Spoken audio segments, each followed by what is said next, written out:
this is Andi for Boxing Social in association with Pursue Fitness, and I'm delighted to be joined by the newly upgraded WBO World Flyweight Champion Nicola Adams. Nicola, how are you? I'm very well, thank you. It's good to hear. Now obviously we'll go straight into that, being upgraded to the WBO full version of the world title. I imagine it's obviously not the way that you'd have wanted it to happen, but what was it like when you found out about the news?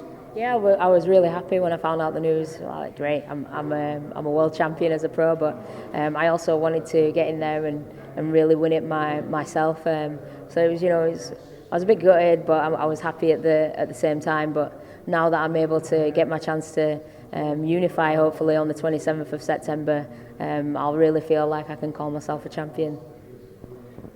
Now, obviously, you haven't fought since last October.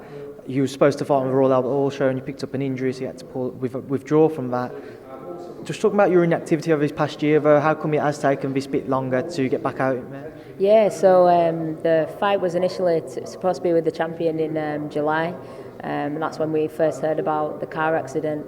And they said basically they don't know whether she'll be able to box again. What's going to happen. So I said to keep in training, and obviously then we got the news that it wasn't meant to be. So it's just ups and downs in the gym training. But now it's nice to have that goal, have the date there, 27th of September. I know exactly what I need to do and who I'm up against. Just mentioned it, 27th of September, Leonela Yudica. What do you know about the RBF World Champion? I know she's very tough. She's defended her title, I think, 8 or 9 times and won. So I know she's going to be a hard opponent to beat. I know she's going to be going in there to win. She's come up against people that want a title time and time again she's won. However, I'm hoping this time it'll be different. She'll be coming up against someone that's very experienced, very hungry and very determined. Prior to facing yourself, she's going to face Isabella Milan, somebody who you previously fought for the interim world title. How do you think Isabella will fare against her? Isabella's a tough opponent. I think it'll be a very, very good matchup. I want Isabella. It's not Isabella. It's what's her name? Leonela. Yeah, Leonela. I would like to come out on top, so I can get this unification fight on the 27th.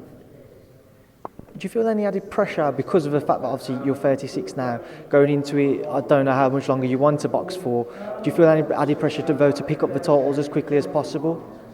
No. I'd like to. Well, I'd like to if I could. I'd box every day of the week and just get them all in a line. But obviously, there's a lot of politics in boxing, and there's a lot of waiting around and getting agreements and deals done.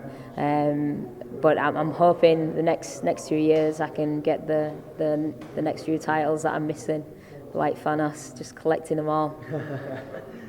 You've always been considered the golden girl of British boxing because of your amazing amateur background.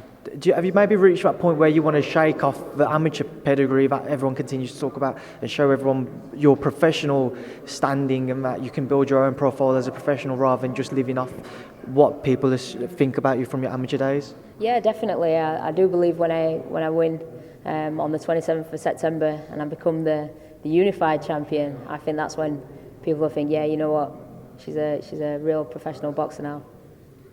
And also just wanted to get your thoughts on one of your old GB mates, Anthony Joshua, someone I know who you have a very good relationship with. He previously lost to Andi Jr. just a couple of months ago. What was your reaction to that fight? Yeah, I was gutted for AJ. Obviously, he's a good friend of mine, but I know he can come back in the rematch and do the business and get back on top. What did you make of the fight itself, and what do you see that Anthony Joshua needs to work on in preparations for Andi Jr.? He didn't look himself in the fight, which I'm sure a lot of people have said. But I think he took a lot from that, and I know he's going back into the gym now, working on his defences, where he can improve on, and he'll come back a better boxer. Some people have pointed some criticism towards Rob McCracken, someone who you also know. What are your thoughts on that? Do you think it's been fair, or do you think it's been unjustified?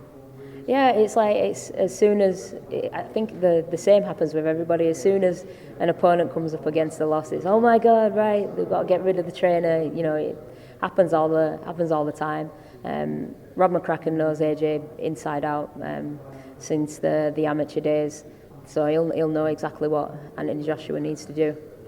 Well, Nicola, I know you've got to shoot off now because your train's on his way, so thanks for speaking to Boxing Social. Thank you. Thank you.